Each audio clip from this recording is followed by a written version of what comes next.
বৃষ্টিতে ভেসে গেল অনুশীলন সেশন। গেল এক দশকে ভুলের স্রোতে যেমন ভেসে গেছে বাংলাদেশ ক্রিকেটের সব সম্ভাবনা। কেউ কেউ অবশ্য ভুল বলতে নারাজ, বরং অভিযোগ কর্তাদের স্বার্থের বলি হয়েছে দেশের ক্রিকেট। যারা বলতে চেয়েছেন তাদের মুখও বন্ধ করে দেওয়া হয়েছে। দর্শকদের সামনে ছিল চাকচিক্য, কর্তাদের মুখে ছিল আশার ফুলঝুরি। 900 কোটির ক্রিকেট বোর্ডের পুরোটাই যেন ছিল অন্ধকার। মিরপুর তো বটেই, কদিন আগ পর্যন্ত দেশের বাইরের সফরগুলোতেও ছিল কর্তাদের অবাধ আনাগোনা। এশিয়া, আমেরিকা, আফ্রিকা, অস্ট্রেলিয়া, যে মূল্যকেই যাক দল, কর্তারা হতেন তাদের সফর সঙ্গী। অথচ মিরপুরে অনুশীলন করছে বাংলাদেশ দল, কোথাও যেন কেউ নেই, শুধু আছেন ক্রিকেটাররা।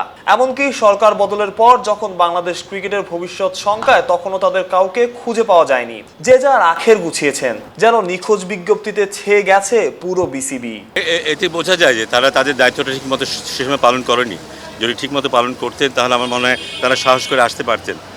ক্রিকেটের যদি তারা সত্যিকার অর্থেই সেবক হতেন তাহলে তারা সত্যি আসতেন, কিন্তু তারা, আমার মনে হয় না তারা ক্রিকেটের সেবক ছিল। তাদের নিজস্ব এজেন্ডা ছিল, সেই এজেন্ডাই তারা ফুলফিল করেছে গত একটা যুগ বা তার বেশি সময়। আমরা দেখেছি ক্রিকেটের মাঠে কী হয়েছে, ক্লাবগুলোর কী অবস্থা, ঢাকা লিগের বলি, বিপিএল ফ্র্যাঞ্চাইজি বলি, পুরোটা ক্রিকেট খেলাটাকেই নষ্ট করে দেওয়া হয়েছে, কিন্তু যার ফলশ্রুতিতে কিন্তু আমরা এখন এই অবস্থায় আছি, আমাদের ক্রিকেটের স্ট্যান্ডার্ডটা এতটা নিচে নেমে গেছে। সো আমার মনে হয় দায়টা তাদের কারণেই তারা আসতে পারছে না। ক্রিকেটাররা বিসিবিকে নতুন করে ঢেলে সাজানোর দাবি তুলছেন, কিন্তু এই অন্ধকার কি এত দ্রুত দূর করা সম্ভব? নতুন বিসিবি গঠনে এগিয়ে আসবে কে বা কারা? আবার আইসিসির নিয়মের জালে সব আটকে যাবে না তো? ফেসবুকে দেখেছি তাদের মতামতের কথা, দেখেছি তাদের অনেক গ্রিভেন্স আছে, তারা অনেকে সাফার করেছে actually, two be honest.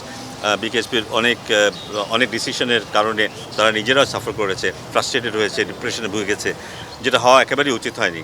So সে কারণেই তাদের এই কথাটা বলা, এবং এর সাথে দ্বিমত করার আসলে অবকাশ নেই। কারণ যদি একই মানুষ যদি একই কাজ করে, রেজাল্ট কিন্তু একই হবে। সো আমার মনে হয় পরিবর্তনটা খুব জরুরি, নিয়মের মধ্যে দিয়ে যেতে হবে। But at the same time এটা কিন্তু একটা এক্সট্রাঅর্ডিনারি সিচুয়েশন। আইসিসি এক্সট্রাঅর্ডিনারি সিচুয়েশনের ক্ষেত্রে হয়তো অন্যভাবে ভাবতেও পারে। সেটা নিশ্চয়ই আমাদের ক্রীড়া মন্ত্রণালয় আছে, ক্রিকেট বোর্ড আছে, উপদেষ্টারা আছে, তারা নিশ্চয়ই এটা নিয়ে চিন্তাভাবনা করবেন।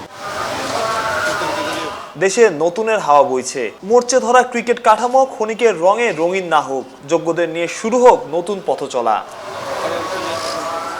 মাহরুজ প্রত্যয়, অলরাউন্ডার।